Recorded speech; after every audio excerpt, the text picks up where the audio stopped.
Astaranga block ଅନ୍ତର୍ଗତ ଅସନ ଶୋଭନୀୟ ଶିକ୍ଷାଶ୍ରମ ପରିସର ମଧ୍ୟରେ ଏହାର ଗୌରବମୟ ରୌପ୍ୟ ଜୟନ୍ତୀ ଉତ୍ସବ ମାର୍ଚ୍ଚ ମାସ 23 ତାରିଖ ରବିବାର ଦିନ ମହାଆଡ଼ମ୍ବରରେ ପାଳିତ ହୋଇଯାଇଛି।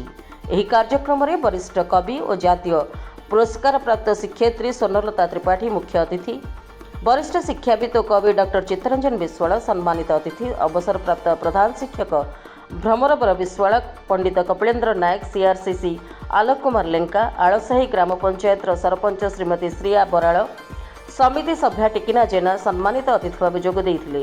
ଅନୁଷ୍ଠାନର ଚେୟାରମ୍ୟାନ୍ ଶ୍ରୀମତୀ ଝରଣା ଖୁଣ୍ଟେଙ୍କ ଅଧ୍ୟକ୍ଷତାରେ ଅନୁଷ୍ଠିତ ଏହି କାର୍ଯ୍ୟକ୍ରମରେ ପୁରାତନ ଛାତ୍ରଛାତ୍ରୀମାନେ ଯୋଗ ଦେଇଥିଲେ। ଅସ୍ତରଙ୍ଗର ଏକ ଗମନାଗମନ ରହିତ ନିପଟ ମଫସଲ ଗ୍ରାମରେ ଏହି ଅନୁଷ୍ଠାନଟି 25 ବର୍ଷ ତଳେ ଗଢ଼ି ଉଠିଥିଲା। ଆନ୍ତର୍ଜାତିକ ଶୋଭନୀୟ ଆନ୍ଦୋଳନର ମୁଖ୍ୟ ପୁରୋଧା ପୂଜ୍ୟ କୁମାର ଭାଇଙ୍କ ଆଦର୍ଶରେ ଅନୁପ୍ରାଣିତ ହୋଇ ଏହି ଅନୁଷ୍ଠାନଟି ସାମାଜିକ ଶୃଙ୍ଖଳା ଓ ସାଂସ୍କୃତିକ ଅସ୍ମିତାକୁ ବଜାୟ ରଖି ନିଜ ଗନ୍ତବ୍ୟ ପଥରେ ଆଗେଇ ଚାଲିଛି।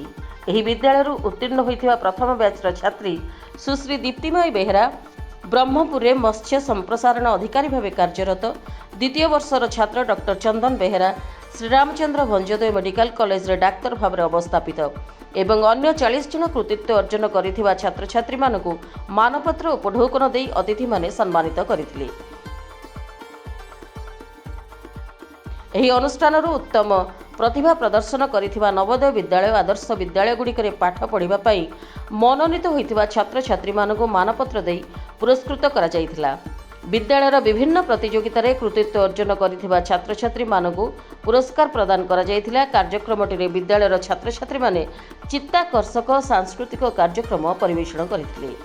ଅନ୍ୟ ସରକାରୀ ବିଦ୍ୟାଳୟ ତୁଳନାରେ ଏଠାକାର ଛାତ୍ରଛାତ୍ରୀମାନେ ସାମାଜିକ ସଂସ୍କାର ଓ ଉତ୍ତମ ପ୍ରତିଭା ପ୍ରଦର୍ଶନ କରିଥାନ୍ତି।